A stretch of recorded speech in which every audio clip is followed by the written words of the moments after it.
Bro, that was a great opening drive. Brock Purdy looked great. Ricky Pearsall made some great plays. Kyle Shanahan finally went for it on fourth down. That was a great opening drive. I know people are like, oh, it doesn't matter. Season's over. I don't know. For me, it's like it would be a stain on the shield if Jared Goff were to win a Super Bowl. If Jared Goff were a Super Bowl winning quarterback, it would be a stain on the shield. So if we can prevent that and help the fourth best 49ers quarterback ever, Sam Darnold, advance in the playoffs, to me, I consider that a win. So great opening drive so far. That was a very cowardly play call. Okay, let me just say that. That was a very unmanly play call. And I'm not surprised that a cowardly team like the Detroit Lions would use misdirection and trickery to beat us, because they have to. They're a very cowardly team led by the biggest coward of all, Jared Goff. Bro, the young guys are playing great. Renardo Green, Malik Mustafa had that nice open field tackle. Ricky Pearsall, obviously. Isaac Guerrero, although the way he carries that football, he looks like he's about to fumble every single time, but makes me nervous the way he carries the ball. But all the young guys have been playing well.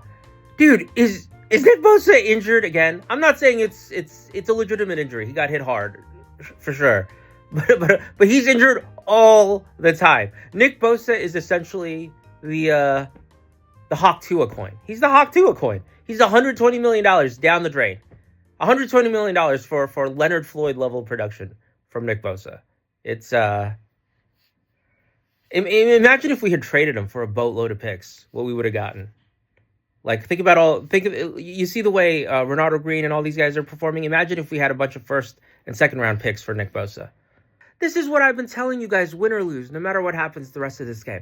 Does Detroit seem like they're on a totally different level than the 49ers? Do they look like the 49ers don't belong on the same field as Detroit? No, they're 13-2. The 49ers are 6-9. Nice.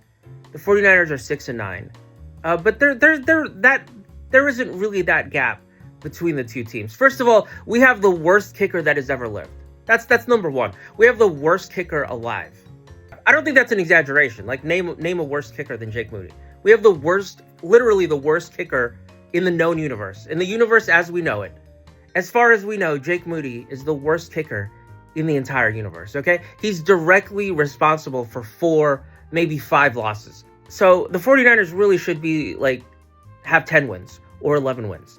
And that's what I'm telling you. It's not like the 49ers have to go back to the drawing board. If the 49ers did nothing, they've already got like 10 wins next season. Just from the injuries. I told you this season we're going to have a crap ton of injuries in my prediction video. I told you we're going to have a crap ton of injuries. We did. I'm telling you next season we're going to have less injuries. And the schedule is going to be easier. So there's like 10 wins right there.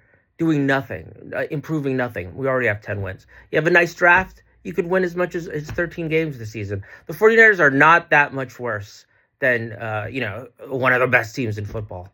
Bro, Brock Purdy is the Rorschach test. I don't know if I'm saying that right, but you know that those ink blots that they show people and people see different things? Brock Purdy is the Rorschach test. You could say like, oh, Brock Purdy was amazing. He's definitely getting paid. Or you could say he underthrew Ricky Pearsall and he was threw another stupid interception. He's the Rorschach test. I don't know what to say. I told you we have the worst kicker in the known universe. The guy is directly responsible for like 5 losses minimum. But you considering like the pressure on the offense, maybe up to 7 or 8 losses in the time Jake Moody has been here, okay? He is the worst kicker. He's worse than Mike Kofer. Mike Kofer used to drive me... This guy's worse than Mike Kofer. But let me say this. What the hell is Kyle Shanahan doing? Why is he so goddamn conservative with these...